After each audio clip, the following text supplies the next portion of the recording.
Hey everybody, my poster project is on Tetralogy of Fallot, and what that is it's one of the most common congenital heart disorders and is the most common form of cyanotic heart diseases in infants and in children. The severity of it usually depends on the degree of the stenosis of the pulmonary valve. There are 4 characteristics of Tetralogy of Fallot that have to happen in order for it to be considered TOF. The first is pulmonary stenosis. That is when the pulmonary valve or the area below or above the valve becomes narrow, and this blocks blood flow from the heart to the lungs. The second characteristic is ventricular septal defect, also called VSD. This is a hole in the dividing wall of the ventricular septum. So it's between the ventricular septum, the ventricles. There's an overriding aorta. That is when the aorta shifts towards the right side of the heart. This causes it to sit over or override the ventricles above that ventricular septal defect. Also, the fourth one is right ventricular hypertrophy. That's where the muscle of the right ventricle becomes thickened, and as a result of the ventricle having to pump against the obstructed outflow of the lungs. So at that pulmonary stenosis. So I'm going to move this a little bit forward so I can show you this. Okay, so the blood comes in right here. You can see that right ventricular hypertrophy, that thick wall. Typically the blood goes from the right ventricle up into the pulmonary arteries, and right there you can see that it's stenosed. So instead of it having a lot of blood flow going up and going to the lungs, there's just a tiny bit, which is indicated by that small arrow. The ventricular septal defect is right here. Usually that's completely closed off. Then there's the overriding aorta. So this is the overriding aorta, where it's usually over here in the left ventricle, but it's kind of above that ventricular septal defect.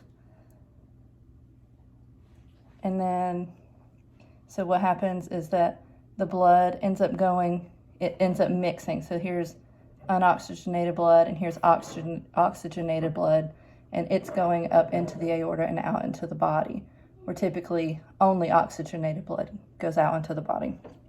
So now that's a mix of it.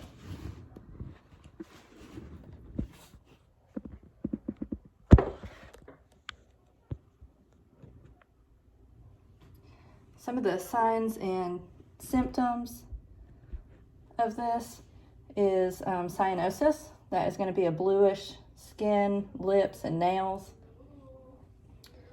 Child's going to have trouble breathing.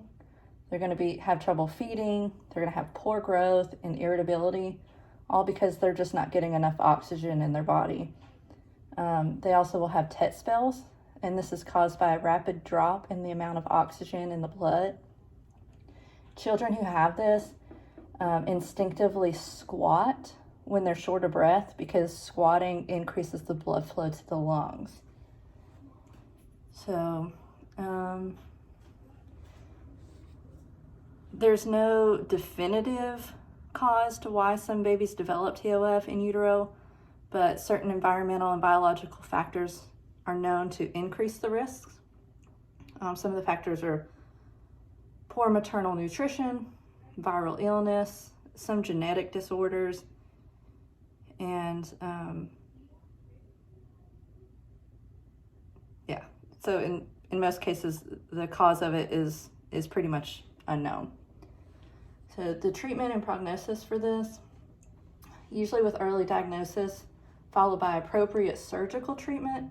Most children and adults who have Tetralogy of Fallot live relatively normal lives, though they'll typically need like regular medical care throughout their life, and a lot of times they'll have like restrictions on exercise.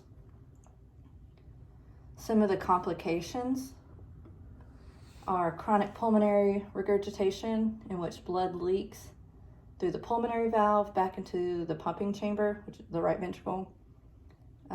They'll have other heart valve problems, such as blood leaking back through the tricuspid valve. And then the ventricular septal defects, those holes in the wall between the ventricles, they might continue to leak after the repair, and they might need further repair like within their lifetime. And then ultimately it could be sudden cardiac death as well. So over here it's just showing a sonographic picture of the blood and how the aorta is right above the right ventricle and the left ventricle, and how it's coming together.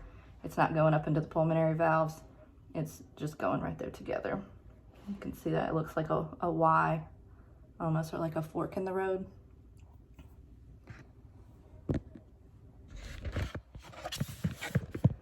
So